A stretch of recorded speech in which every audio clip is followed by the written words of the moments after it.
Teks observasi merupakan jenis teks yang berisi laporan atau deskripsi mengenai suatu yang diamati secara langsung atau tidak langsung oleh seseorang.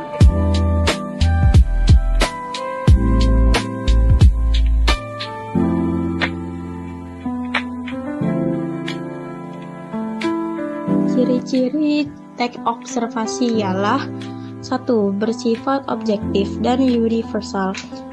Objektif di sini berarti teks laporan hasil observasi harus disajikan sesuai dengan keadaan objek yang sebenarnya di lapangan tanpa dipengaruhi pandangan atau pendapat pribadi. Yang kedua, sistematis dan lengkap, yaitu disusun secara berurutan sesuai struktur teks dan prosedur yang telah ditetapkan agar mudah dipahami oleh pembaca.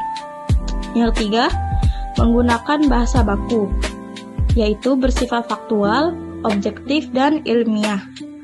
Menggunakan kalimat deskriptif dan definisi, serta menerapkan istilah khusus yang sesuai dengan bidang ilmu yang diobservasi. Keempat, informasi teks merupakan penelitian terkini yang sudah dilakukan. Itu informasi yang disajikan adalah hasil pengamatan yang faktual dan sesuai dengan keadaan di lapangan dan sudah terbukti kebenarannya. Yang kelima, tidak mengandung prasangka, yaitu sebuah laporan atau tulisan tidak boleh memasukkan opini pribadi, dugaan atau penilaian negatif tentang objek yang sedang diobservasi atau dibahas.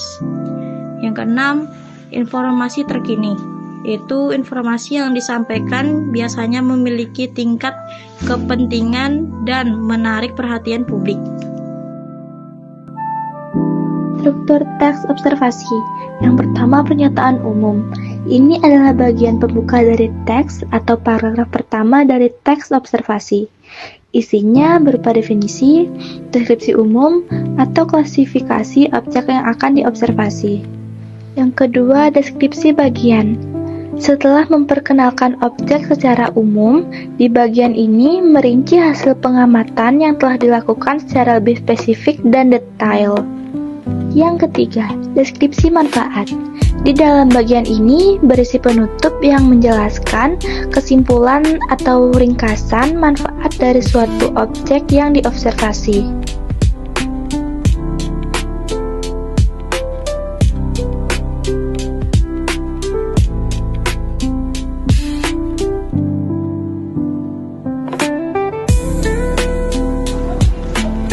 Tata bahasa dalam teks observasi.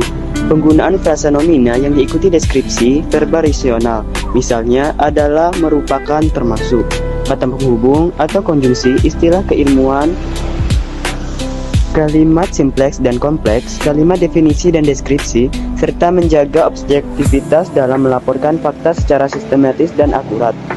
Yang pertama, frasa nomina.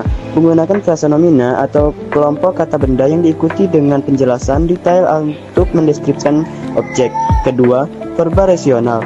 Menggunakan kata kerja yang berfungsi sebagai penghubung subjek dengan pelengkap atau untuk menggolongkan. Tiga, kata penghubung atau konjungsi. Penggunaan konjungsi untuk menghubungkan satuan bahasa seperti penambahan dan serta pilihan atau persamaan sedangkan tetapi melainkan dan pertentangan. Istilah keilmuan menggunakan istilah khusus yang bersifat teknis dari bidang ilmu tertentu sesuai dengan objek yang diamati. Kelima, kalimat simpleks dan kompleks. Kalimat simpleks adalah kalimat yang hanya memiliki satu fungsi kalimat, satu predikat.